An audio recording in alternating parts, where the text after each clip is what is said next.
Assalamualaikum warahmatullahi wabarakatuh. Oke, sebelum kita mulai pelajaran, alangkah lebih baiknya kita buka dengan berdoa terlebih dahulu. Berdoa sesuai kepercayaan masing-masing. Disilakan. Berdoa selesai. Bagaimana kabarnya pagi ini? Baik? Sehat semua ya? Kalau sehat berarti semangat nih untuk mengikuti pembelajaran pada pagi hari ini. Sebelum kita mulai pembelajarannya, Ibu akan presensi terlebih dahulu. Oke, hari ini ada yang tidak masuk? Ada? Siapa? Siti, oke. Ada suratnya? Menyusul ya, baik. Oke, Siti saja ya. Oke. Baik, sudah pada sarapan semuanya? Sarapan apa tadi? Oh, ada sarapan bubur ayam. Buat sendiri atau beli? Beli, oke. Ada nasi goreng? Buat sendiri pagi-pagi? Oh, sisa semalam, dipanasi, oke. Oh, ada yang mie instan, ada yang bubur instan. Oke, ada yang lain lagi? Semuanya sama? Oke, coba Ibu tanya, kalau yang bubur ayam, belinya tadi di mana? Beli di depan komplek? Beli di depan komplek perumahan ya? Oke, beli sendiri atau dibelikan? Beli sendiri, gimana itu belinya? Datang ke abang-abangnya, membeli pesan bubur bang, beli bubur ayam satu, nggak pakai kacang, pakai sambal. Oke, setelah itu langsung bayar atau duduk dulu nunggu, atau langsung bayar? Duduk dulu nunggu dibuatkan selesai baru dibayar. Oke, setelah itu langsung pulang. Oke, yang nasi goreng tadi dipanasi ya, nasi goreng tadi malam itu gimana? Manasin sendiri atau dipanasin orang tua? Dipanasin orang tua. Perhatikan nggak tapi waktu kegiatan memasaknya? Coba dijelaskan gimana? Gimana ibunya tadi pas manasinnya? Wajan dulu ditaruh di atas kompor, apinya dinyalakan, besar atau kecil? Kecil, oke. Kemudian menambahkan minyak ya. Minyaknya sedikit atau banyak? Sedikit aja. Kemudian setelah minyaknya panas baru dimasukkan nasi gorengnya. Oke, dimasak sebentar. Kemudian langsung dihidangkan. Oke, keren ya, diperhatikan ibunya saat memasak. Kemudian yang mie instan, bikin sendiri atau dibuatkan? Buat sendiri. Gimana tadi cara-caranya? Oke, kompor, panci dinaikkan ke atas kompor, diisi air. Oke, berapa gelas kira-kira airnya? 2 gelas. Oke. Kemudian kompornya dinyalakan. Sembari nunggu panas, kita buka dulu. Oke, dibuka dulu bungkusnya. Bumbu-bumbunya dikeluarkan. Kemudian bumbunya dibuka. Menggunakan gunting atau disobek? Menggunakan gunting. Kemudian ditaruh di atas piring. Oke, kalau sudah matang airnya dimasukkan. Oke, kemudian kalau sudah matang ditiriskan dan ditaruh di atas piring. Kemudian diaduk. Masih ada step lain? Masih ada langkah lain? Atau sudah bisa dimakan? Sudah bisa dimakan. Oke. Yang bubur instan bagaimana tadi caranya? Bubur instan dibuka, dikeluarkan bubur instan instannya, bumbu dan kerupuk. Oke, kemudian bubur instannya dituangkan, dikasih bumbunya, kemudian diberi air panas, diaduk. Sudah bisa dihidangkan? Sudah. Oke, berarti sarapannya keren semua ya ini. Ada yang beli, ada yang bikin, ada yang manasi. Keren. Tapi anak-anak tahu nggak sih langkah-langkah atau kegiatan yang dilakukan oleh anak-anak untuk sarapan pagi ini itu termasuk ke dalam materi yang akan kita bahas hari ini? Apa coba? Ibu tadi menanyakan tentang langkah-langkah kalian melakukan sesuatu, melakukan aktivitas, membuat sesuatu. Kalau langkah-langkah ini terus keingetnya kemana? Betul, ke teks prosedur. Pagi ini materi kita akan membahas tentang teks prosedur. Ada yang tahu teks prosedur itu apa sih? Ada yang tahu? Oke, Mas Bagas, silahkan. Oke, bagus Mas Bagas, sudah mendekati ya. Ada lagi yang tahu? Oke, Mbak Wati, silahkan. Oke, ada lagi yang tahu? Sudah, oke. Sudah lumayan tepat ya jawaban-jawaban dari Mas Bagas dan Mbak Wati. Sekarang kita mau menyamakan persepsi. Teks prosedur itu adalah teks yang berisi langkah-langkah tentang suatu aktivitas atau kegiatan dalam tujuan untuk menyelesaikan sebuah pekerjaan. Sudah mirip ya pengertiannya yang dijelaskan oleh Mas Bagas dan Mbak Wati. Oke, kalau tujuan teks prosedur itu teks untuk memberitahu pembaca tentang bagaimana cara untuk melakukan sebuah aktivitas atau membuat sesuatu untuk menyelesaikan pekerjaan. Itu tujuan dari teks prosedur. Oke. Kalau membahas tentang teks prosedur, misal tadi kegiatan dari anak-anak semua nih, dari beli bubur, dari bikin bubur, bikin mie instan, sampai manasin nasi goreng, tadi ingin dibuat teks, kita perlu yang namanya struktur. Biar teks kita terstruktur, agar teks kita nggak amburadul. Untuk teks prosedur sendiri, strukturnya yang pertama ada tujuan. Nanti anak-anak semua saat membuat teks prosedur harus memberitahu kepada pembaca, kita ini mau bikin apa, kita ini mau melakukan kegiatan atau aktivitas apa. Mau membuat mie instan kah, mau memperbaiki HP yang rusak karena kemasukan air kah, atau mau memperbaiki pintu yang rusak, atau mau membuat apa. Pembaca ini diberitahu biar nanti nggak menebak-nebak, ini malah kuis kan. Biar nggak menebak-nebak, diberitahu kita mau buat apa. Kemudian yang kedua, struktur yang kedua adalah material.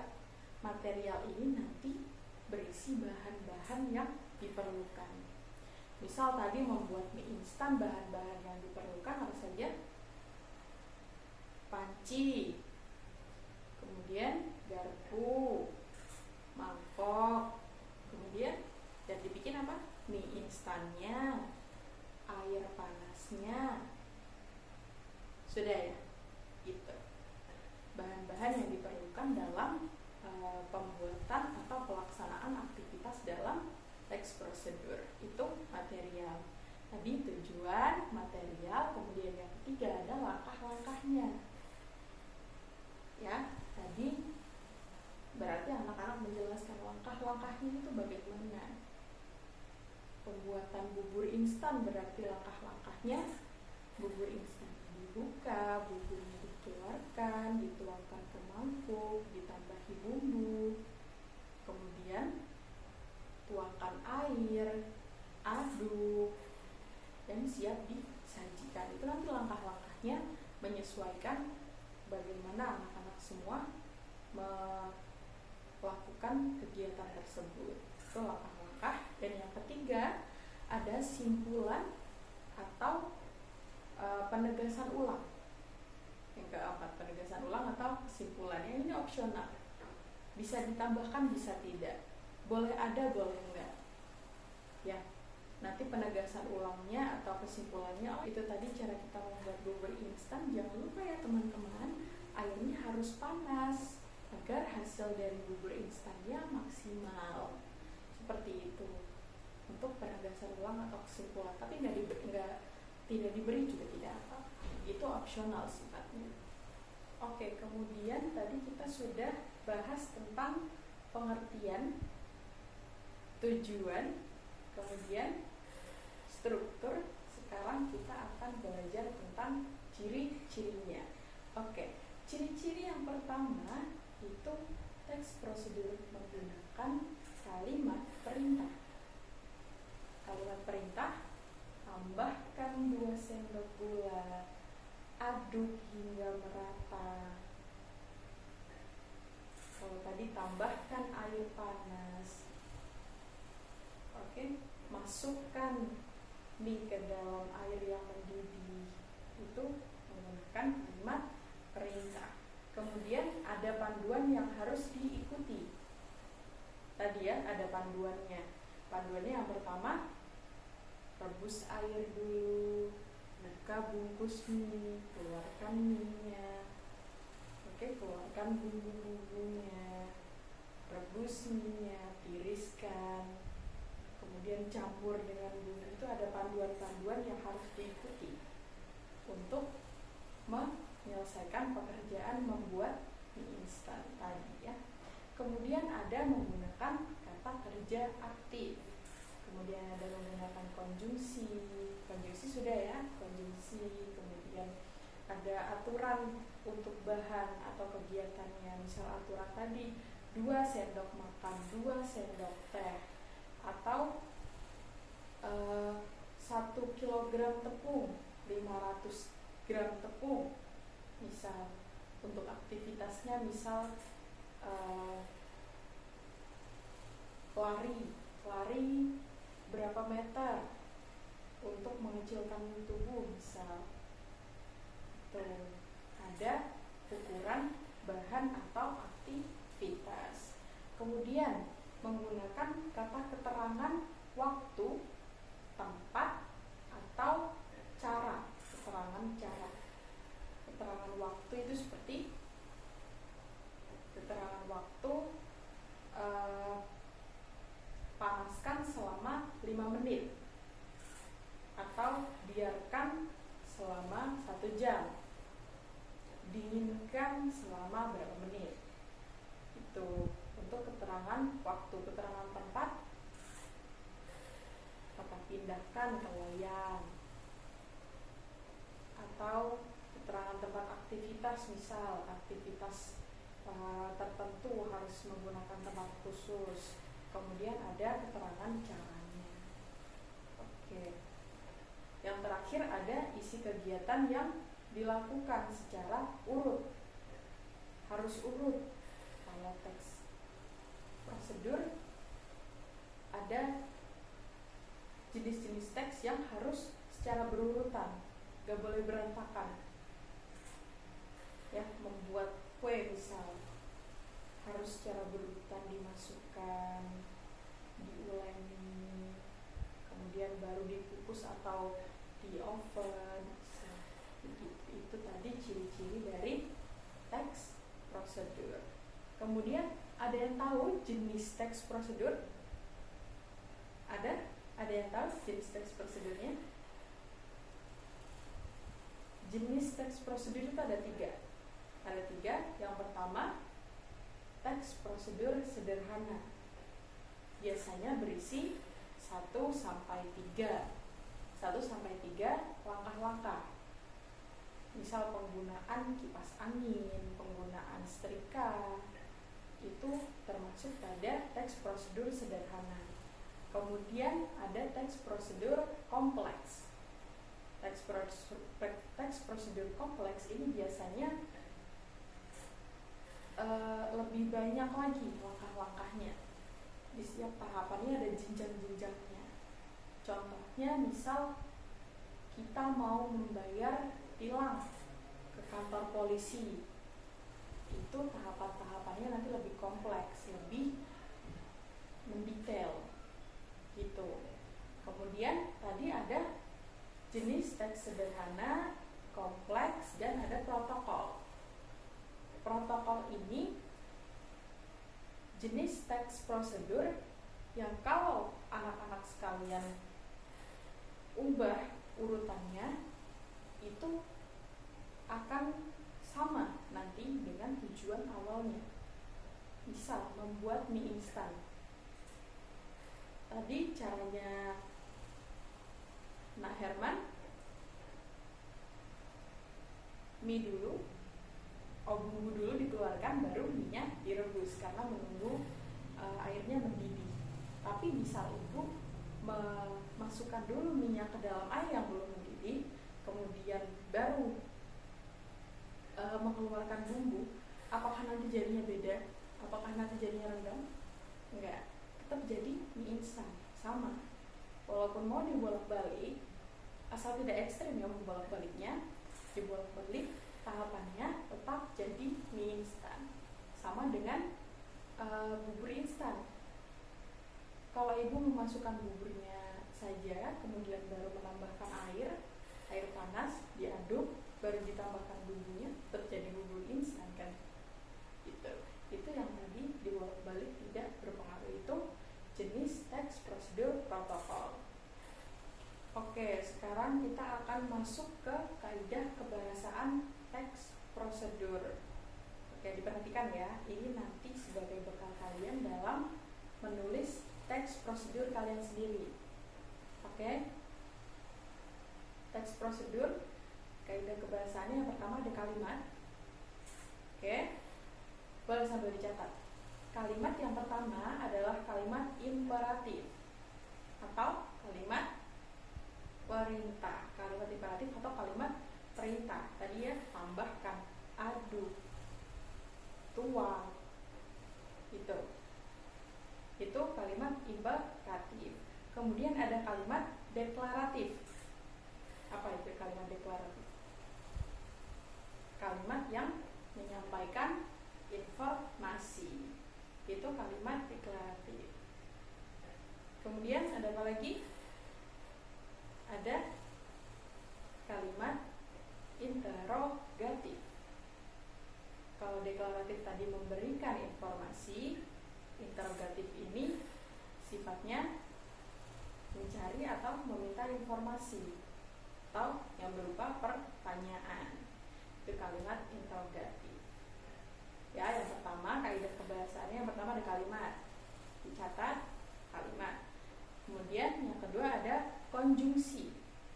Konjungsi yang digunakan di sini ada dua. Yang pertama konjungsi temporal dan konjungsi persyaratan. Bedanya apa? Konjungsi temporal ini nanti konjungsi yang contohnya kemudian, lalu, selanjutnya, temporal. Kemudian yang persyaratan sama dengan namanya, syarat. Konjungsinya contohnya jika, kalau, bila. Ini nanti persyaratan. Kenapa dinamai persyaratan gini? Jika mie sudah matang, Anda bisa mulai meniriskan. Ada syaratnya, mie-nya harus matang dulu baru bisa ditiriskan. Itu kenapa namanya konjungsi persyaratan. Ya, konjungsi temporal, kemudian, lalu, selanjutnya. Untuk persyaratan jika, kalau, bila, asalkan, itu konjungsi Tadi ada konjungsi dan kalimat, ya. Sudah ada konjungsi dan kalimat, kemudian ada numeralia. Numeralia sesuai namanya itu urutan, nomor-nomor. Numeralia, nomor-nomor pertama, kedua, ketiga. Pertama-tama kita perlu mengisi panci dengan air. Kemudian panaskan di atas kompor. Kedua, kita buka bungkus makanan instan. Ketiga, apalagi? Itu numeralia. Menggunakan numeralia. Tadi kalimat, konjungsi, numeralia. Yang selanjutnya ada verba. Verba ini terbagi menjadi dua. Verba material dan verba tingkah laku. Verba material ini adalah verba yang terlihat, bisa dilakukan secara fisik. Memotong, menanam, mencincang, itu yang bisa dilihat secara fisik. Tapi kalau yang tingkah laku itu nanti tidak bisa dilihat, seperti menyukai, berpikir, itu contoh-contohnya. Kemudian yang terakhir ada pronomina. Pronominanya dibagi menjadi dua juga. Yang pertama, pronomina penunjuk dan pronomina personal. Pronomina penunjuk ini apa? Seperti apa contohnya? Ini, itu pronomina penunjuk. Kalau pronomina persona, saya, aku, kamu, kalian, kita, itu pronomina penunjuk. Pronomina persona. Pronomina penunjuk tadi ini, itu. Ya, tadi coba diulangi, dicatat nggak? Tadi kaidah kebahasannya yang pertama ada kalimat, kemudian ada konjungsi, kemudian ada numeralia, ada verba, yang terakhir pronomina. Dicatat ya. Oke.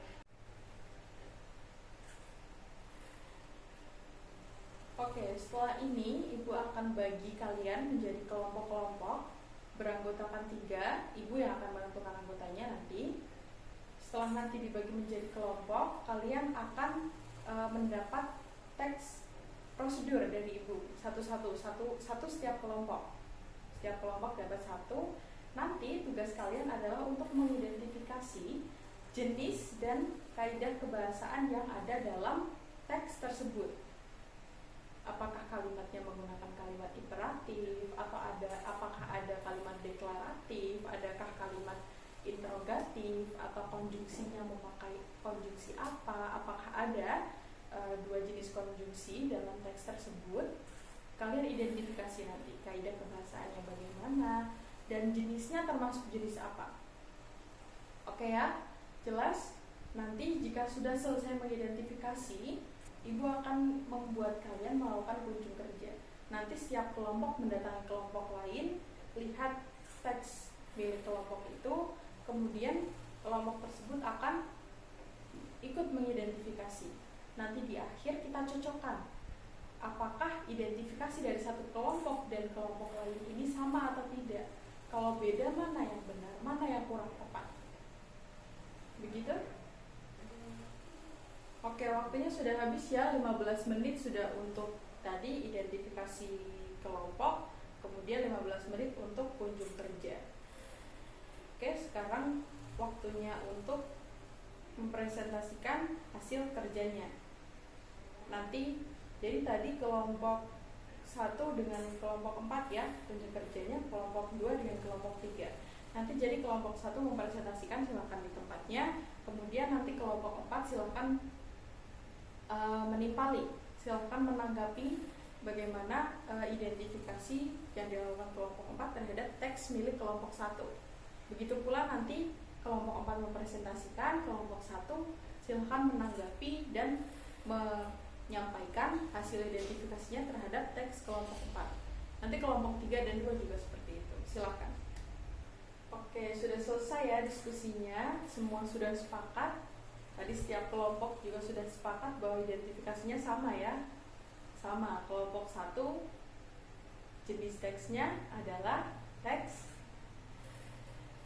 teks kompleks. Kemudian kelompok 4 tadi jenis teksnya sama, teks protokol.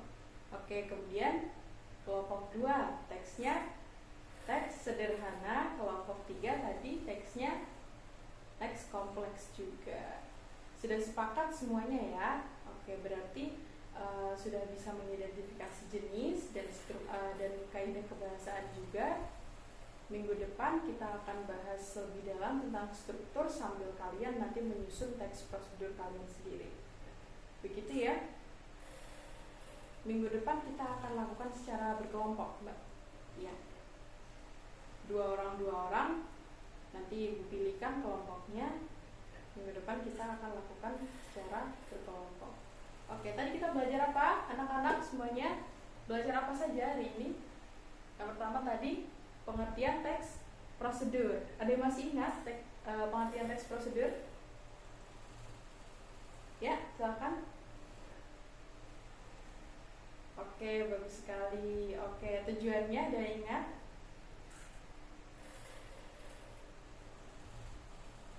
Ada yang ingat? Oke. Ya, oke, keren ya. Sudah pengertian, tujuan, struktur. Ada yang ingat? Jangan sampai lupa, minggu depan kita akan menyusun teks prosedur, struktur penting loh. Yang pertama, ya. Yang kedua, material, langkah, kesimpulan. Oke, keren. Sudah pengertian, tujuan, struktur, ciri-ciri. Ciri-ciri ada yang ingat?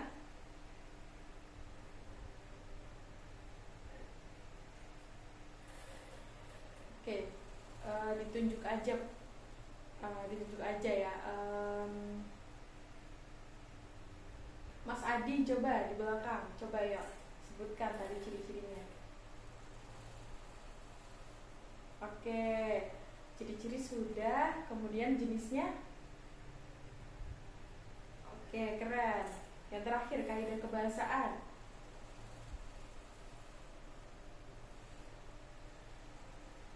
Ya, oke, keren semua ya. Sudah masih ingat semuanya. Oke. Ada yang mau ditanyakan? Ada yang dibingungkan tentang teks prosedur? Bisa dipahami semuanya? Kalau bisa dipahami tadi ya, minggu depan kita akan menyusun teks prosedur bersama dengan 2 orang teman. Jadi nanti berkelompok 2-2 Ibu tentukan. LKPD-nya silahkan dikumpulkan di meja depan. Terima kasih untuk hari ini ya. Ibu tutup dulu. Silahkan ketua kelas atau wakil kelas silahkan memimpin doa.